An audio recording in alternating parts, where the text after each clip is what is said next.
हरे कृष्ण राधे राधे गीतामृत चैनेले स्वागत। आज আমরা भगवद गीता যথাযথে द्वितीय अध्याय सांख्य योगের 14 नम्बर श्लोकটি आलोचना करब। तो चलुन आलोचना शुरू करा जाक। श्लोक नम्बर 14। मात्रा स्पर्शस्तो कौन्तेय शीतोष्ण सुख दुःखदा आगमापायिनो अनिन्तास्तं स्थिति खशो भारत। हे कुन्तेय, इंद्रियेर संगे विषयेर संयोगेर फले अनित्य सुख एवं दुःखेर अनुभव हय। सेगुली ठीक जेन शीत ओ ग्रीष्म ऋतुर गमनागमनेर मतो। बोलछे যেমন যখন প্রচণ্ড শীত পড়ে এবং প্রচণ্ড গরম পড়ে সেগুলো আমরা সহ্য করতে পারি না, তবুও আমাদেরকে সহ্য করতে হয়। তাই বলছে ইন্দ্রিয় এবং বিষয়ের যখন সংযোগ ঘটে তখন আমাদের অনিত্য সুখ এবং দুঃখ অনুভব হয়। আমরা দুঃখকে চাই না, আমরা ভাবি আমরা সবসময় সুখে থাকবো, আমরা দুঃখকে চাই না, কিন্তু সেগুলো আমাদেরকে ভোগ করতে হয়। সেটাই বলছে যেমন আমাদের শীত এবং গ্রীষ্ম যে প্রচণ্ড শীতের যে প্রচণ্ড শীত এবং গ্রীষ্মের যে প্রচণ্ড তাপ সহ্য করতে হয়, সেরকম আমাদেরকে সুখ এবং দুঃখ সহ্য করতে হয়। হে ভারতকুল প্রদীপ, সেই ইন্দ্রিয়জাত অনুভূতির দ্বারা প্রভাবিত না হয়ে সেগুলি সহ্য করার চেষ্টা করো।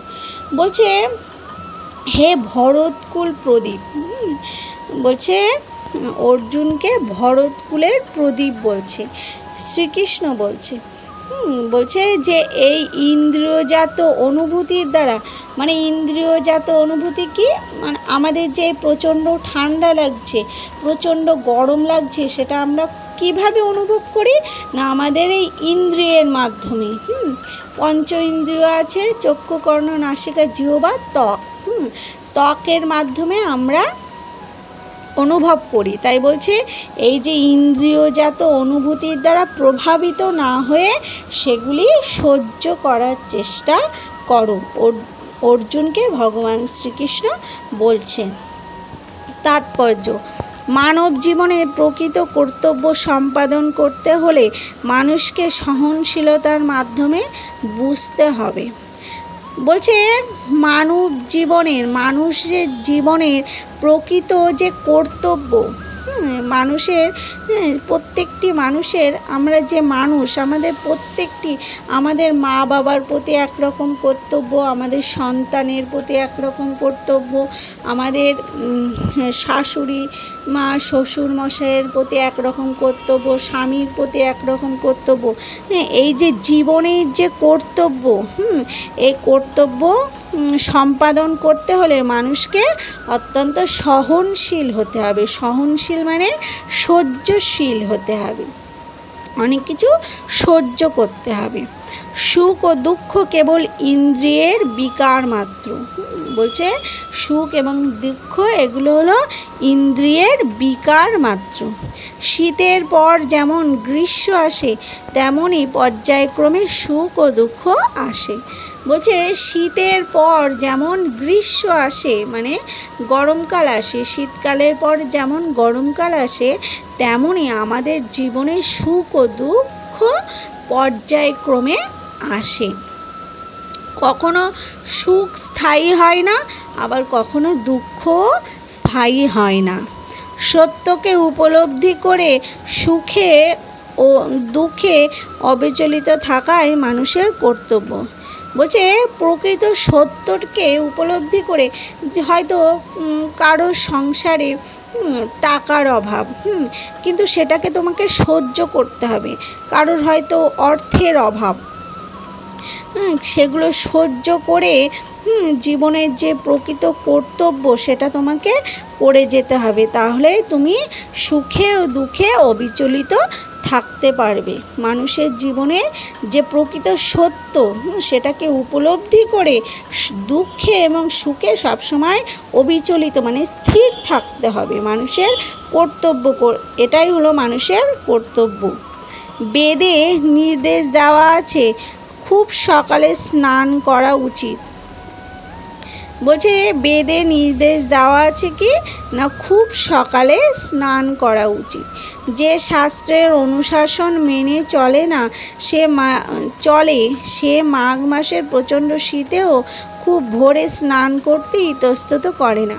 বলছে যে মানুষ শাস্ত্রের বিধিনিষেধ মেনে চলে, শাস্ত্রে কি দেওয়া আছে না খুব সকালবেলা উঠে ব্রহ্ম মুহূর্তে উঠে স্নান করতে হবে। কিন্তু যে শাস্ত্রের বিধিনিষেধ মেনে চলে সে প্রচণ্ড ঠান্ডা, মাঘ মাসের প্রচণ্ড ঠান্ডাতেও ওই সকালে উঠেই স্নান করবে। কিন্তু যে শাস্ত্রের বিধিনিষেধ মেনে চলে না সে কি হবে না এই প্রচণ্ড শীতে এবং গ্রীষ্মে আমরা কি করব না ভেঙে পড়ব। কিন্তু যে ধীর স্থির যে সহনশীল সে প্রচণ্ড শীতেও খুব ভোরে উঠে স্নান করতে দ্বিধা করবে না।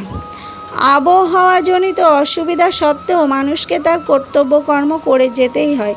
বলছে আবহাওয়াজনিত অসুবিধা তো থাকবেই, কিন্তু মানুষের যে প্রকৃত কর্তব্য এবং কর্ম সেটা তোমাকে করে যেতেই হবে। তেমনই যুদ্ধ করাটাই হচ্ছে ক্ষত্রিয়ের ধর্ম এবং কর্তব্যের খাতিরে তাকে যদি তার আত্মীয় বন্ধুদের সঙ্গে যুদ্ধ করতে হয় তবুও সে তার কর্তব্য কর্ম থেকে বিরত হতে পারে না। বলছে ক্ষত্রিয়ের ধর্ম কি না কেউ যদি তাকে যুদ্ধে আহ্বান করে তখন তাকে যুদ্ধ করতেই হবে। যেহেতু দুর্যোধনেরা এই যুদ্ধের আয়োজন করেছিল তাই ক্ষত্রিয়ের ধর্ম হচ্ছে যুদ্ধ করা এবং সে যে সেই যুদ্ধে কি লাভ হবে কি ক্ষতি হবে সেসব বিচার বিবেচনা না করে যুদ্ধ করাটাই হচ্ছে ক্ষত্রিয়ের ধর্ম, এটাই বলছে।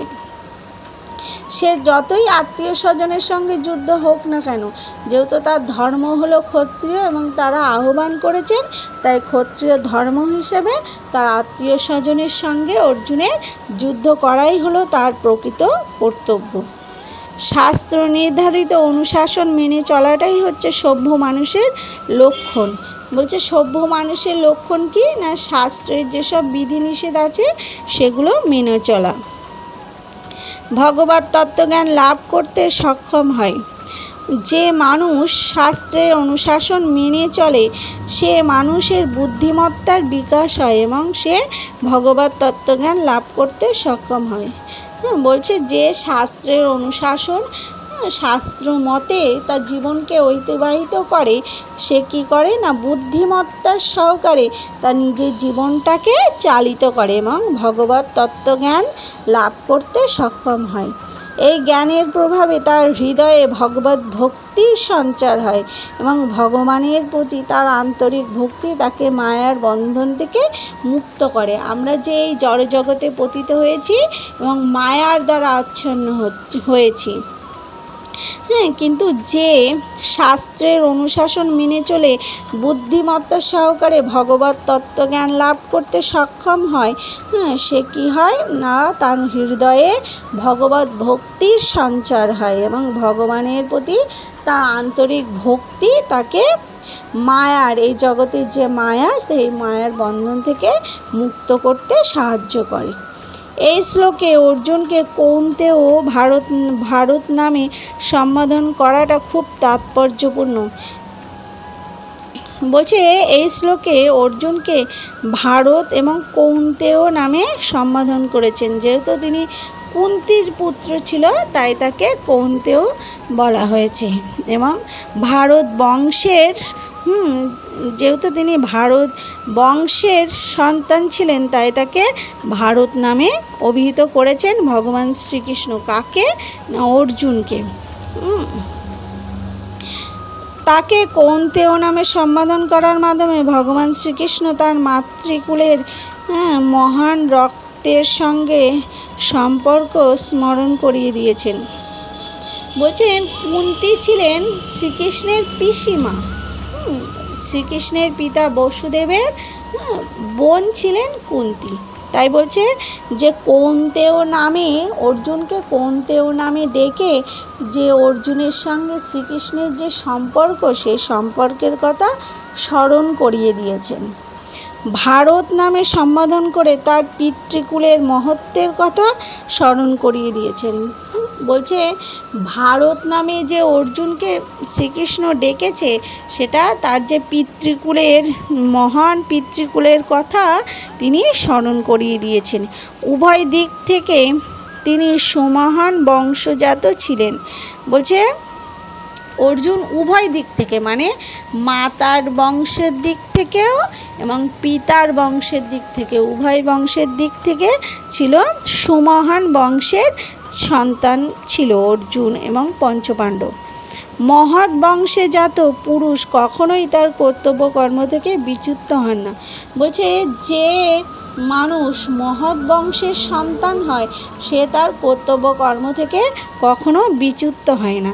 তাই শ্রীকৃষ্ণ তাকে জানিয়ে দিলেন তার বংশ গৌরবের কথা স্মরণ করে তাকে যুদ্ধ করতেই হবে। বলছে শ্রীকৃষ্ণ অর্জুনকে বলেছেন যে তার বংশ গৌরবের কথা স্মরণ করিয়ে দিয়ে তাকে বলেছেন যে তোমাকে যুদ্ধ করতেই হবে, না হলে দুর্যোধনেরা ভাববে যে অর্জুন ভয়ে কাপুরুষ হয়ে যুদ্ধক্ষেত্র থেকে পালিয়ে গেছে।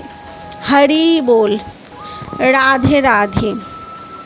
যদি ভিডিওটি ভালো লেগে থাকে চ্যানেলটি সাবস্ক্রাইব করবেন, পাশে থাকা বেল আইকনটি প্রেস করে দেবেন যাতে নতুন ভিডিও ছাড়লে সবার আগে আপনাদের কাছে নোটিফিকেশন চলে যায়।